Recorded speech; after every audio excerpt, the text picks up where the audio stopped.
Bonne fin d'après-midi à toutes et à tous, bienvenue sur Maritima pour parler football, pour parler Olympique de Marseille après une mini trêve d'un jour. Et oui, c'était le 15 août pour la plupart des gens hier et pour nous aussi. On a fait le petit pont avec Jaco, pas un petit pont, le petit pont. Ça va, mon Jacques Bail? On a bien récupéré. Non, mais c'est vrai que ça fait du bien aussi de pouvoir rester un petit peu en famille et après de repartir pour l'OM. Pour parler de l'OM, c'est le top niveau. Steph Martin est avec nous, il porte les couleurs aujourd'hui, même s'il n'est pas sponsorisé par le club. Toujours du bleu ciel, ça va. C'est des couleurs qui sont chères à nos yeux et dans nos cœurs. Ça va très très bien. Messieurs, ça y est, c'est la reprise. On y est. Ça y est. Demain, 17h, stade Francis Leblay, qui sera à guichet fermé pour une très très belle affiche sur le papier entre une équipe qui va jouer la Ligue des Champions et une équipe qui ne la joue pas. Habituellement, si on dit Brest-Marseille, c'est l'OM qui joue la Ligue des Champions et c'est Brest qui la regarde à la télé, mais là c'est l'inverse. Bon, allez, toute blague mise à part, on est quand même très hypé, pour reprendre un thème de Steph, par ce match d'ouverture pour l'Olympique de Marseille, même si on sait que il faut pas s'attendre à des miracles tout de suite, quoi. Oui, bien sûr. Moi, je m'attends pas à des miracles, mais je m'attends quand même à quelque chose, Karim. Évidemment, ils vont jouer. Voilà. Non, mais ce que je veux te dire par là, c'est que les gars, pour appeler les chats un chat, on a fait une fin de saison dernière catastrophique. Il y a des nouvelles recrues. Tu vas nous dire qu'il y a aussi des gens qui ne seront pas là, évidemment. Oui. Mais il y a quand même un état d'esprit. Il y a un nouvel entraîneur. Franchement, je m'attends à autre chose, tout simplement. Moi, les derniers matchs, je me suis ennuyé. Et ce qui nous attend, je pense qu'on ne va pas s'ennuyer. C'est là toute la différence. Alors, je vais pas à contresens de Jaco, mais j'aimerais savoir si on ne s'attend pas à trop de choses tout de suite de la part de cet Olympique de Marseille, de Roberto De Zerbi, parce que Jaco le disait, il y a 9 arrivés, il y a déjà des absents, puisqu'il y a Valentine Carboni, Ismaël Koné, qui ne feront pas le déplacement. On a Geoffrey Kondogbia, Lilian Brassier, qui eux aussi seront à la maison, mais pas pour cause de suspension. Alors, avec aussi peu de temps pour certains, parce que Wai est arrivé il y a 3 jours, Rouli en début de semaine, et certains joueurs sont pas encore à 100% physiquement, quoi. Bah oui, c'est clair. Après, comme tu dis, déjà 3 recrues qui ne pourront pas être sur le terrain. Mais oui, moi, comme je l'ai déjà dit dans l'émission, je suis pas aussi enthousiaste que Jacques.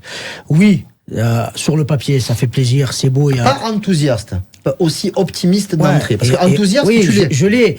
Je le suis, mais je me dis, il va falloir attendre peut-être 4, 5, 6, 7 matchs avant vraiment tirer des conclusions, voir ce qui va, ce qui va pas. Oui. Voilà, on peut pas, si tu fais un match nul à Brest, j'espère les 3 points, bien entendu, comme tous les amoureux de l'OM. Mais l'équipe, elle vient, comme tu viens de le dire, il y a des joueurs qui n'ont même pas joué ensemble. Les 2 gardiens, ils ont même pas joué 5 minutes avec le groupe encore. Donc, à mon tour, j'ai fait de l'ange, voilà, mais c'est Rolly le titulaire. Oui, il a annoncé, Roberto De Zerbi, que c'était Rolly le titulaire. Greenwood, de ce qu'il nous a montré, ça, c'est pas mal. Heuberg, c'est vraiment pas mal aussi. Brassier, il sera pas là. Koné, tu avais dit qu'il avait reçu un coup à la cheville, et je pense que c'est peut-être pour ça qu'il n'est pas toujours pas là. Moi, je l'ai croisé ce matin, il avait une botte. Donc pas une botte de pluie. Donc c'est pas une petite blessure s'il a une botte. Ah non. Après, alors bon, de ce que je sais, c'est pas méchant, mais ça l'handicape à tel point de pas faire ce match-là. Et moi, j'en avais parlé en off à Jaco. Moi, je pensais même que ça pouvait aller jusqu'au 2e match. Donc, on verra tout ça. Mais bon, j'ai juste une petite question, Jaco, tu vois, parce que on remercie tous les gens qui nous suivent sur toutes les plateformes, à la radio, à la télé, en replay. Et sur YouTube, on a quand même pas mal de commentaires et de messages. Il y a quelqu'un qui, alors je me rappelle plus son nom, mais qui disait Jacques Bail est très optimiste. Qu'est-ce qu'il en sera si l'OM perd 3-0 à Brest? Ah ben, je serais étonné, je serais surpris, mais très surpris. Si l'OM perd à Brest avec 3-0, avec les absents de Brest, non mais les gars, on s'imagine aussi les absences parce qu'ils ont fait une saison exceptionnelle. Voilà. Oui. Ça n'arrivera jamais. Là-bas à Brest, normalement, tu fais les galettes, tu fais les crêpes, les gars. Aussi. Voilà, soyez gentils, restez à votre place. On va pas comparer l'OM et Brest maintenant. Non mais maintenant, on va remettre les choses à leur place. L'Olympique de Marseille, ça reste l'Olympique de Marseille. Alors, vous me dites qu'il y a des absents. Oui, les joueurs qui sont là, même s'ils n'ont pas joué ensemble, ce sont des joueurs de qualité. Tu as vu ce joueur Greenwood, pied droit, pied gauche. Tu connais Eli Wahi quand même, le talent qu'il a. Je suis d'accord. Non mais Jaco, quand t'arrives dans un club le mardi et que tu démarres le samedi, c'est pas obligé que malgré tout le talent qu'il puisse avoir. Après, attention, je te dis pas. Moi, j'espère. Et je monte pas pour rien. J'espère qu'ils vont nous faire quelque chose de fort. Mais si tu jouais contre le Bayern de Munich, je te dirais attention, bien sûr. Là, c'est une petite équipe brestoise, avec tout le respect que je leur porte, les gars. Non, mais voilà, vous êtes comme ça. Moi, je vois jouer les joueurs. Je suis confiant parce qu'il y a du talent, il y a de l'envie. Il y avait plus rien l'année passée, les gars. Il y avait plus rien. C'était le quand même demi-finale de Coupe d'Europe. Non, mais ce que là on a fait, on en parle de cette demi-finale où on s'est promené à Bergame là-bas. C'était un non-match catastrophique. On en parle de ce match, le match autour de Villarreal, et s'en est suivi des matchs où c'était à Reims et Le Havre. Et les gars, il fallait que ça s'arrête. C'était la fin des haricots. Jean-Louis Gasset, il a fait ce qu'il pouvait. Là, il y a un état d'esprit, il y a un nouvel entraîneur, il y a une méthode de travail qui est différente. Tu vas les presser très haut. Donc, il y a quelque chose, je suis confiant. Excusez-moi. Peut-être que vous allez me taper sur la tête demain soir en me disant tu avais tort. Je te dis que je préfère que tu aies raison à 2000%. Maintenant, toute raison gardée. On va pas s'emballer alors qu'on n'a même pas commencé à jouer 10 minutes. Autant tu peux gagner à Brest. Bien sûr. Et c'est le football. Et en prendre 4 à domicile contre Reims. Moi, je suis de Marseille, je m'emballe. Voilà, je m'emballe. Moi aussi, j'aime bien m'emballer. Voilà. Mais regarde, l'année dernière, au pronostic, on a dû faire on a déballé, 2 sur 40. Arrête. On a déballé. Non, mais parce que tu espères chaque match, on est là, on s'emballe. Il y a un truc qui nous emballe vraiment. Puisqu'on vient d'apprendre la prolongation de Leonardo Balerdi. C'était en début d'après-midi. Le secret a bien été gardé. Je m'excuse auprès des gens qui me suivent sur Twitter, parce que c'est vrai que j'ai fait une teasing un peu à suspense. Mais bon, pour le coup, Leonardo Balerdi a prolongé son contrat jusqu'en 2028. Celui qui portera le brassard de capitaine demain à Brest est une valeur sûre, et je trouve que c'est un très bon signe que le club envoie vers le joueur et que le joueur envoie aussi vers le club. Et oui. Et ça peut être aussi un retour sur investissement énorme si tu as une possibilité de revente, parce que c'est un joueur qui est dans une ascension, il plaît à beaucoup de gens, il est en train de s'imposer en tant qu'Olympien, il va s'imposer en tant que capitaine de l'Olympique de Marseille. Et si tu as une offre dans le futur, dans 1 an, dans 2 ans, où tu vas pouvoir récupérer beaucoup d'argent, parce que maintenant, on le sait les gars, avec les droits télé, il y aura beaucoup moins d'argent, et il va falloir maintenant gérer les choses différemment. Donc si tu as un joueur comme ça que tu peux revendre, et si on le garde jusqu'en 2028, tant mieux. Et ça voudra dire que il fait le contrat jusqu'au bout. C'est un joueur talentueux. Il a réglé ses problèmes qu'il avait à régler, c'est-à-dire le problème comportementaux. Je pense que aussi notre ami Mbemba l'a bien aidé à le poser, plutôt qu'Alvaro, Gigot, qui étaient quand même des joueurs nerveux. Donc il a pu acquérir, et le brassard va le poser. Donc c'est une valeur sûre. Je suis très heureux de l'avoir avec nous. Balerdi quand même qui revient de très très loin. Hein. Moi je viens de tout à l'heure, il y a une demi-heure, je regardais la vidéo de présentation de l'OM de cette prolongation de contrat. Et où tu le vois un peu sous Villas-Boas, après sous Sampaoli, après sous Tudor, mais c'est vrai que sa progression n'a pas été très linéaire. Non. J'ai l'impression que il avait beaucoup de potentiel, parce que je rappelle qu'il a quasiment toujours été titulaire, peu importe l'entraîneur. Non, mais bien sûr. Mais il a franchi un palier la saison dernière. Il a franchi vraiment un très très gros palier. Mais comme il a si bien dit Jacques, avec Alvaro, on en parlait ici à plusieurs reprises. Il était que dans l'agressivité. Il jouait tout le temps avec ses bras. Il parlait. Il faisait des fautes vraiment des fois catastrophiques. Après, il y a eu aussi un peu de malchance ou des tirs contrés. Chaque fois, dès qu'il en faisait une, c'était lui derrière, malheureusement. Mais oui, je pense qu'il a su grandir mentalement, professionnellement aussi, parce que voilà, comme quoi, avec de l'abnégation et du travail, quand on veut vraiment, on y arrive, et il en est la preuve, et c'est un message à envoyer à tous les joueurs qui sont à l'Olympique de Marseille. Mais tu sais, frérot, quand tu connais ton problème, quand tu le connais, c'est plus facile à le gérer. On savait ce qu'il fallait qu'il fasse pour s'améliorer. Si un entraîneur qui lui dit, voilà, ça tu sais bien le faire, ça tu sais bien le faire, tes distances de marquage, tes relances, tout est bien, tes prises de risque elles sont bonnes, tes relances elles sont exceptionnelles, pied droit, pied gauche, tu as juste à essayer de calmer ton tempérament. Je te disais tout à l'heure, c'est pas le plus facile, mais c'est le moins difficile. Quand tu es pas bon, tu es pas bon. Là, on te demande juste de te calmer, de te poser. Eh ben ça, tu peux faire des séances de thérapie avec des gens qui t'aident un petit peu à gérer l'événement et à progresser, ça existe. Changement de coach, changement de système, de philosophie et changement de capitaine, puisque la saison dernière, on était parti avec Valentin Rongier, qui n'a pas pu honorer très longtemps sa place sur le terrain et son brassard de capitaine. Samuel Gigot était le vice-capitaine. On a eu Paolo Lopez également. On a même eu Chancel Mbemba qui a porté le brassard la saison dernière. Est-ce que Balerdi, pour toi, représente vraiment un petit peu ce nouveau projet de Zerbi? Oui, carrément. Et quand tu regardes les joueurs qui restent, c'est complètement logique que ce soit lui. Voilà, parce que comme vous venez de le dire, malgré ces matchs en dents de scie, avec tous les entraîneurs qui sont passés quand il était à l'Olympique de Marseille, ils ont toujours fait appel à lui.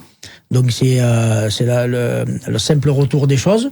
Mais voilà, faut tirer moi le premier, parce que j'y étais tombé dessus à plusieurs reprises, à juste titre. Hein. Mais sincèrement, je tire mon chapeau. Et si ça peut montrer aux autres joueurs de l'OM qui, des fois, n'ont pas trop envie ou tirent un peu la gueule, ben voilà, avec du travail, on arrive à avoir ce qu'on veut. Et j'espère que maintenant, le plus pour lui, ça serait d'intégrer vraiment la sélection argentine. Avec quel 11 demain? Je sais que c'est quelque chose pour toi, Jaco, qui est pas toujours le plus symptomatique, parce que tu dis c'est pas le 11, c'est le groupe, il y a des remplaçants, ça rentre, ça sort. Je suis pas sûr qu'Eli Wahi, par exemple, personnellement, soit titulaire demain. Faris Moumbagna a fait toute la préparation. Peut-être que c'est lui qui va démarrer et que Wahi aura un petit peu de temps de jeu. La grosse question, c'est qui avec Pierre-Emile Heubière au milieu de terrain? Et ça c'est une question subsidiaire. On sait que le gardien sera Rouli. Voilà. Après, tu nous disais que Quentin Merlin avait eu l'occasion à plusieurs reprises de monter et d'occuper le milieu de terrain. Ça peut être aussi une solution. Donc ça voudrait dire qu'on aurait sur les côtés Meïté et Murillo. Et Murillo qui lui, même sur le couloir gauche, est capable de faire de belles choses. Mais mettons, excuse-moi Jaco, je te coupe. Mais si on est comme ça, si on est dans ce système-là, on n'est plus dans le système qui a été préparé pendant tout l'été. Oui, mais le problème, c'est qu'il faut qu'il s'adapte. Comment tu veux qu'il fasse? C'est un entraîneur, justement, quand tu as des qualités d'entraîneur, c'est que tu es capable de t'adapter avec les joueurs que tu as. Et c'est ce qu'il va faire. Après, Moumbagna, personnellement, c'est un joueur que je voudrais commencer. Pourquoi? Parce que c'est un joueur qui va peser sur la défense. Ouais. C'est un joueur emmerdant. Quand tu es défenseur central, que tu as Moumbagna, il n'y a plus Brassier. Voilà, quand tu le vois sortir, tu es content parce qu'il pèse sur la défense. Hein. Même s'il y a des gens qui l'ont encore critiqué, c'est vrai qu'il a un peu de maladresse, mais il a voulu faire trop vite. Il veut faire trop vite les choses. C'est le jour où il va se poser, ce garçon. Attention, il est très puissant. Après, faire rentrer le petit Wahi en cours de match, c'est une possibilité. Donc voilà comment ça peut s'articuler. Tu te rappelles, Karim, combien de fois la saison dernière, avec toutes les blessures, on avait un banc catastrophique. Alors maintenant, il n'est pas exceptionnel, le banc, mais il est quand même un peu meilleur. Et un entraîneur capable de s'adapter avec l'adversaire et surtout avec un 4-2-3-1, avec un 4-3-3, capable de changer en cours de match. Il l'a dit, il l'a répété. Tu as des entraîneurs qui sont quand même assez carrés, assez cartésiens. Lui, il est capable de faire d'autres choses. Donc voilà, alors vous me traitez d'optimiste, peut-être, mais je sais que c'est un bon entraîneur. Steph, sur le 11 que tu imagines demain, avec tous ces doutes, parce que bon, il y a aussi une possibilité que Azdin Ounahi soit relancé s'il est jugé apte physiquement. Il était ce matin à l'entraînement, il ne semblait ressentir aucune gêne. Oui, après à la récupération, Azdin, c'est compliqué. Dans la construction, ouais, mais ça après, t'es pas obligé de jouer avec deux vrais 6. Après, tu peux jouer comme il te dit en 4-3-3 avec une pointe basse et deux pointes un peu plus hautes, tu vois. Et ça peut ça fait une équipe résolument offensive. Ouais, mais Brest a pas mal d'absents. Brest va vouloir faire le jeu parce qu'ils sont à domicile, donc ça va libérer des espaces. Donc il te faut aussi quelques joueurs très techniques qui savent envoyer des bons ballons, qui savent envoyer dans la profondeur. Et surtout, Je vous rejoins là-dessus. Moumbagna pour commencer et aussi pour pouvoir garder la défense centrale pour les relances brestoises très très hautes dans leur camp et te permettre aussi derrière après d'avoir peut-être un joueur qui joue dos au jeu pour s'appuyer sur Greenwood s'il joue et voir ceux qui seront sur la pelouse. Mais c'est clair que pour cette première journée-là, il y a pas mal d'absents de notre côté. Oui, il y a pas mal d'absents. Alors même si le rôle de gardien de but est un rôle à part, il faut aussi que Geronimo Rulli ait pu déjà commencer à travailler véritablement avec ses défenseurs, parce que le gardien de but est un poste essentiel dans le système de Roberto De Zerbi. On l'a vu quand on a affronté Brighton. Moi, j'ai vu pas mal de matchs de Brighton la saison dernière, que ce soit Verbruggen ou Steele. Les deux participaient quand même beaucoup aux relances, avec cette relance très très basse, ces circuits entre les défenseurs qui nous ont surpris et même des fois énervés en tant qu'adversaires. Donc voilà, même à ce niveau-là, il va falloir trouver rapidement des solutions et des automatismes. Oui. Par contre, l'avantage que tu as, c'est que tu as 2 Argentins qui parlent la même langue. Parce qu'imagine-toi que tu as un gardien et un défenseur central qui ne s'entendent pas. Là, déjà, ils peuvent, avec Balerdi, s'entendre au niveau de la langue. Parce que quand on parle de temps d'adaptation, c'est aussi ça. De parler sur certains mots en français pour pouvoir, avec ses partenaires, expliquer ça vient à droite, à gauche, je suis là, enfin, des petits mots simples. Là, il y a Balerdi qui peut l'aider dans ce truc-là. Évidemment que vous aurez pas les joueurs à 100%. Évidemment. C'est logique. Mais c'est quand même un joueur qui, tu nous l'as dit, il a fait la Copa América. Il a fait une belle préparation. Il arrive, on attend de lui. C'est un garçon qui est prêt. Il a fait les JO. Pas à 100%. Je vous l'accorde. Mais à 70, 80%. Ça reste quand même un bon gardien. Voilà.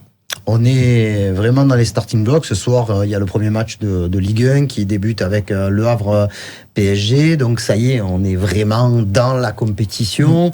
L'Olympique de Marseille est très très très attendu. En premier lieu par ses supporters, mais j'ai l'impression que la France du football aussi a envie de voir ce que vaut cette Olympique de Marseille. Est-ce qu'il n'y a pas trop d'attentes autour de notre club et de notre équipe préférée, puisque en tant que joueur dans le championnat, il n'y a plus les très grosses stars comme on a pu avoir, les Parisiens, Mbappé, Neymar, Messi, Ben Yedder par exemple à Monaco, Aubameyang, Alexis Sanchez. Là, on est sur d'autres standards et j'ai l'impression que Roberto De Zerbi, c'est peut-être le nom qui est le plus sur les bouches des gens en France, ceux qui aiment le foot. Oui, c'est pas faux, c'est pas faux. L'équipe est très attendue au niveau national.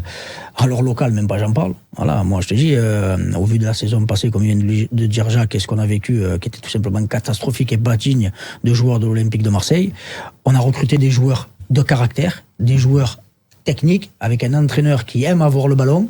Oui, on le sait déjà, il va y avoir énormément de prises de risques, notamment les relances basses. Donc voilà, c'est pour ça que je reviens sur ça. Ne tirons pas trop de conclusions après 2-3 matchs. Voilà, ils viennent d'arriver, il y a des joueurs qui ont même pas pris part au jeu, il y en a d'autres qui sont blessés, d'autres suspendus. Attendons qu'ils puissent travailler pendant 3, 4, 5 matchs avec un peu plus de temps, sachant qu'on aura une semaine pratiquement à chaque fois, pour pouvoir bien bosser avec cet effectif-là. Mais je pense sincèrement qu'on va se régaler. Après, je veux pas trop m'emballer mais on est comme ça ici. C'est clair que si demain il faut une purge, je vais être les premiers dans le débrief à leur tomber dessus. Mais ça, c'est humain. On dira les vérités. Quand c'est bien, c'est bien. Quand c'est pas bien, c'est pas bien. Mais il faudra pas de l'acharnement. À 14 jours de la fin du mercato, est-ce qu'il y a encore beaucoup de choses que tu voudrais voir changer au sein de cet effectif, indépendamment des départs, parce qu'il faut des départs, bien sûr. Mais en termes d'arrivée, il en faudrait aussi. Oui, bien sûr. Je pense qu'on parle d'un couloir gauche. C'est un joueur dont tu vas avoir besoin, évidemment. Après, on aura sans doute besoin d'un latéral droit supplémentaire. On va voir comment ça va s'articuler. Aujourd'hui, c'est Paul Lirola qui joue ce rôle-là. Il était présent à l'entraînement ce matin. J'ai entendu de belles choses d'ailleurs. On m'a dit qu'il revenait bien. Bon, écoute, c'est une bonne surprise. Par contre, Karim, je te disais que tu me parlais des départs, mais c'est lié. Si tu vas bien vendre, tu risques de bien acheter.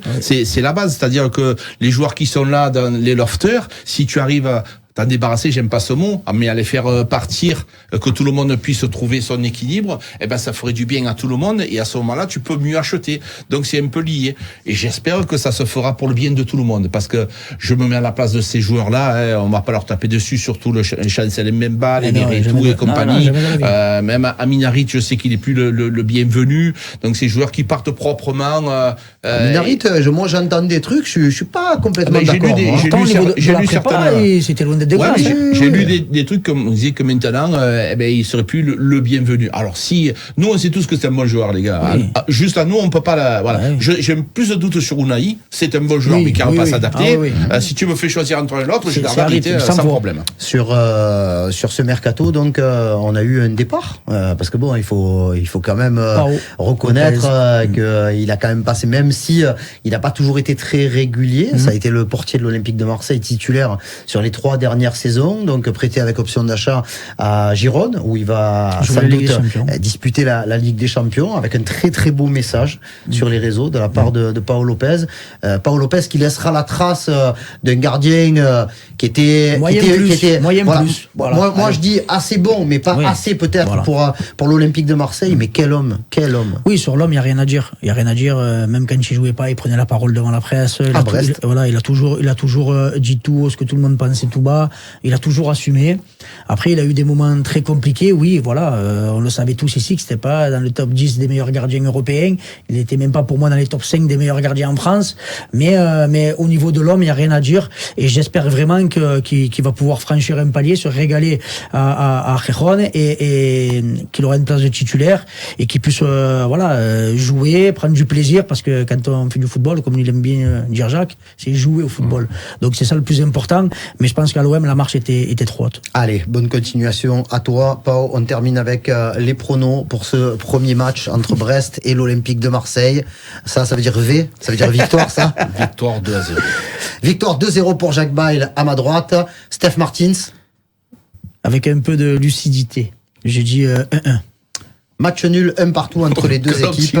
Et moi, je suis un petit peu plus optimiste que Steph. Je suis entre vous deux. Je vois une victoire 2-1 de la part de l'Olympique de Marseille. Voilà, quoi qu'il arrive, demain, on saura à partir de 19h le débrief du bar des supporters avec Marc Galli, avec Jacques Bail, avec Steph Martins. Et peut-être que moi, j'arriverai à être en zone mixte un petit peu avec vous pour débriefer, on l'espère, la première victoire de la saison de l'Olympique de Marseille. Merci beaucoup, messieurs. Et on se dit rendez-vous demain, prise d'antenne 16h30 sur Maritima pour la grande reprise des matchs en direct à la radio. Je rappelle quand même que lundi soir, nous serons au Vélodrome pour la première du FC Martigues contre le FC Lorient en match de clôture de la première journée de Ligue 2. Bonne fin de journée à toutes et à tous et à demain pour Brest-Marseille.